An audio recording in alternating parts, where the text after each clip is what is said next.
नमस्कार, सत्यदर्शन न्यूज मध्ये आपले स्वागत आहे। मी पायल शहा। एक नजर टाकूया आजच्या ठळक घडामोडीवर। राज ठाकरे यांनी 2019च्या निवडणुकांसाठी आतापासूनच लावली फिल्डिंग।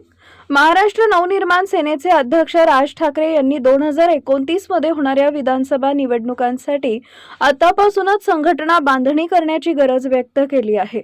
त्यांनी मुंबई अध्यक्ष आणि उपाध्यक्षांना तातडीने अधिकाऱ्यांचे संख्याबळ, महिला आणि तरुण कार्यकर्त्यांबाबत माहिती गोळा करण्याचे निर्देश दिले आहेत।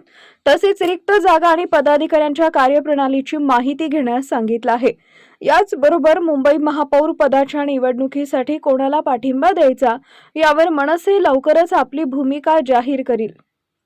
दुसरीकडे उद्धव शिवसेना पक्ष मुंबई महापौर आणि उपमहापौर पदासाठी उमेदवार देण्याची शक्यता आहे।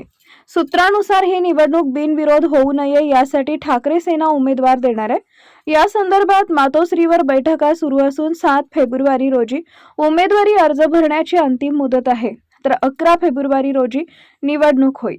भाजपनं मुंबईचे अस्तित्व आणि अस्मिता संपवल्याची टीकाही ठाकरे सेनेच्या वतीनं नेत्यानं केली आहे।